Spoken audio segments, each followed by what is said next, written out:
فضائل اعمال میں لکھا ہوا سر کہ جی قرآن کی تفسیر کے لیے 15 علوم چاہیے. یہ آپ کو دور کر رہے ہیں قرآن سے غیر محسوس طریقے.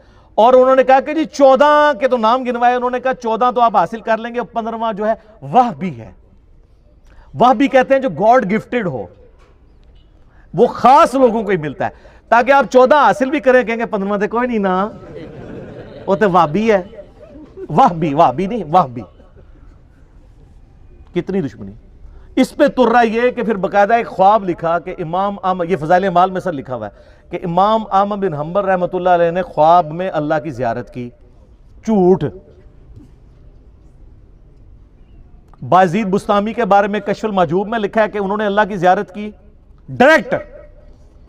اور تذکرۃ الاولیاء میں لکھا ہے معراج کی رات انہوں نے بھی معراج کی اور اللہ کو ڈائریکٹ دیکھا. ادھر تھوڑی شرم آئی, انہوں نے ایک سٹیپ نیچے لے آئے, خواب میں دیکھا. سر یہ خواب والا پیکج موسیٰ علیہ السلام کو آفر کیوں نہیں ہوا تھا؟ سورۃ الاعراف کی آیت نمبر 143 ہے. حضرت موسیٰ علیہ السلام اللہ کے لاڈلے ترین 5 پیغمبروں میں سے ہیں, اولو العزم پیغمبروں میں سے ایک. کہنے یا اللہ تجھے دیکھنا چاہتا ہوں. اللہ نے فرمایا تو نہیں مجھے دیکھ سکتا, بلکہ پہاڑ کی طرف دیکھ, اگر یہ قائم رہا تو سمجھ لینا تو بھی دیکھ سکتا ہے. اور وہ جل کر راکھ ہو گیا پہاڑ, اور موسیٰ علیہ السلام انڈائریکٹلی اس کے ایفیکٹ کی وجہ سے بے ہوش ہو گئے. لن ترانی, تو مجھے نہیں دیکھ سکتا. تو اللہ تعالیٰ کہہ سکتا تھا کہ بعد میں نے احمد بن حنبل کو خواب میں زیارت کرانی ہے, تو موسیٰ پھر خواب والا پیکج, میں کہتا ہوں آج بھی کہتا ہوں موسیٰ علیہ السلام کو خواب والا پیکج آفر ہوتا نا, وہ لے لیتے. ہمارے محبوب صلی اللہ علیہ وسلم کو خواب میں زیارت ہوئی ہے. جامعہ ترمذی میں حدیث ہے, بڑی لمبی حدیث ہے, جس میں وہ نبی علیہ السلام کی دعا ہے اللہم انی اسألک فعل الخیرات و ترک المنکرات. میں نے کئی دفعہ بیان کی ہے, مشکات میں اس کا انٹرنیشنل نمبر ہے 748 جامعہ ترمذی کے حوالے سے. یہ پروٹوکول کسی کا نہیں ہمارے محبوب صلی اللہ علیہ وآلہ وسلم کے سوا. تو کہتے ہیں جی احمد بن حنبل نے خواب میں اللہ کو دیکھا تو اللہ تعالیٰ سے کہا یا اللہ میں تیرا قرب حاصل کرنا چاہتا ہوں, تو اس کے لیے سب سے بہترین ذریعہ کیا ہے؟ تو اللہ نے فرمایا میرا کلام. بالکل ٹھیک ہے, ہم بھی یہی کہتے ہیں, لیکن اگے کہانی شروع ہونے لگی ہے. تو احمد بن حنبل نے کہا کہ یا اللہ سمجھ کے یا بغیر سمجھ کے. ہائے ہائے, احمد بن حنبل پر انہوں نے باقاعدہ ہماری ٹریننگ کی تھی اسی کہ کل اسی کہانی کرانی ہے, کل ہم نے کہانی کرانی ہے, آپ ذرا یہ بھی پوچھ لے. یہ لکھا ہوا ہے بھائی, اور پوچھ رہے کس سے؟ اللہ سے, جس نے سمجھ کے لیے پیغمبر بھیجا ساتھ, سب کچھ سمجھایا. وہ اس اللہ سے کسی کی جرت ہے یہ پوچھ لے کہ سمجھ کے کہ بغیر سمجھ کے؟ تو اللہ نے جواب دیا خواہ سمجھ کے خواہ بغیر سمجھ کے. استغفر اللہ واتوب الیہ. میں کہتا ہوں جی اس جھوٹے پر اللہ کی لعنت جس نے یہ خواب گھڑ کر امام احمد بن حنبل کی طرف منسوب کیا. اور احمد بن حنبل کو تو یہ سمجھ بغیر سمجھ کہنے کی ضرورت نہیں تھی, ان کو ویسے ہی عربی آتی تھی کہانی. اور ایسے کہ احمد بن حنبل جو پنجابی, پٹھان, سندھی یا بلوچ سن. یہ ہے جناب بابوں نے جو آپ کو تعارف کروایا. اور سر آپ کتاب اللہ کھولیں تو سورہ صاد کی آیت نمبر 29 ہے, کتاب انزلناہ الیک مبارک. یہ وہ مبارک کتاب ہے جو ہم نے محبوب صلی اللہ علیہ وآلہ وسلم آپ کی طرف نازل کی ہے, لیدبروا آیاتہ, تاکہ لوگ اس کی آیات میں تدبر کریں اور نصیحت حاصل کریں اس سے عقل والے. اچھا یہ آپ بتائیں گے نا لوگوں کو تو یہ اگلی کہانی کریں گے. دیکھیں اس میں لکھا ہے عقل والے نصیحت حاصل کریں, تو ہر کوئی تو عقل والا نہیں ہے. اچھا جی تو تسی روٹی جڑی ہے ناکرا کھاندے ہو, عقل تو ہر بندے کو ہے میرے بھائی. جب قرآن کہتا ہے کہ عقل والے, تو اللہ تعالیٰ اس سے مراد لیتا ہے ادر دین مجذوب اور کلندر اور مجنون. تو کوئی بھی نہیں ہے ان میں سے, ہم میں سے کوئی ہے مجنون, کلندر یا مجذوب, چلا, پاگل؟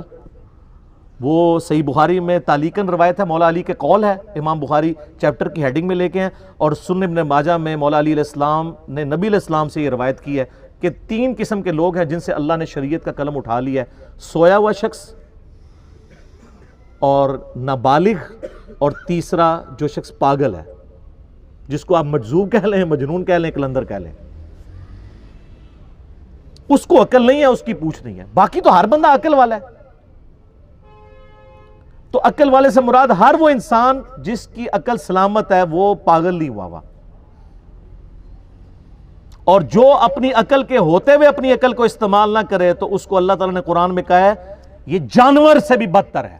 جی سورۃ الاعراف آیت نمبر 179 وَلَقَدْ ذَرَأْنَا لِجَهَنَّمَ كَثِيرًا مِّنَ الْجِنِّ وَالْإِنسِ ہم نے جنوں اور انسانوں کی اکثریت پیدا اس لیے کی ہے کہ الٹیمیٹلی انہوں نے دوزخ میں ہی جانا ہے. وَلِعَوْذُ بِاللَّهِ تَعَالَى اللہم اجرنا من النار اللہم اجرنا من النار اللہم اجرنا من النار آمین.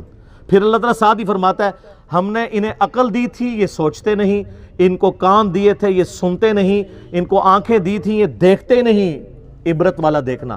اولئک کالانعام بل ہم اضل یہ جانوروں کی مانند ہیں بلکہ ان سے بھی گئے گزرے ہیں جو اپنی عقل کو کانوں اور آنکھوں کو استعمال کر کے حق بات تک پہنچنے کی کوشش نہیں کرتے. تو قرآن تو اس لیے نازل ہوا تھا, سمجھ کے پڑھو یا بغیر سمجھ کے, کڈی وڈی کہانی کرائی ہے.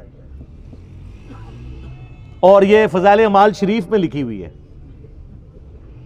چلو, اور وہ کوئی عام آدمی نہیں, باہر لکھا ہوا ہے شیخ المحدثین استاذ العلماء اور یہی تعلیمات ہیں جو صوفیاء نے شروع سے دی ہیں اور ہم آپ کو رو رو کے بتا رہے ہیں. کیا کہ مرنے سے پہلے اے مسلمان کر لے اس پہ غور, کتابوں کا خدا اور ہے بابوں کا خدا اور اللہ نے ہمیں تو یعنی سمجھ کے کیا, نبی علیہ السلام کو تو اللہ تعالیٰ نے اسپیشلی حکم دیا ہے سورۃ الانعام آیت نمبر 19 میں وَأُوحِيَ إِلَيَّ هَذَا الْقُرْآنِ لِأُنذِرَكُمْ بِهِ وَمَنْ بَلَغَ.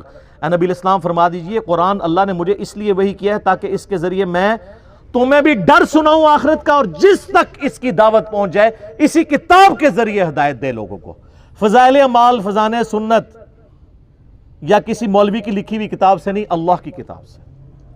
پھر سورہ قاف کی آخری آیت ہے 45 نمبر فَذَكِّرْ بِالْقُرْآنِ مَنْ يَخَافُ وَعِيدٍ. اے نبی علیہ السلام اس قرآن کے ذریعے آپ لوگوں کو ڈر سنائیں آخرت کا, ہر اس شخص کو جو اللہ کی دھمکی سے ڈر جائے. تو سر پھر ہم کیوں نہ کہیں کہ کتابوں کا دین اور ہے اور بابوں کا دین اور.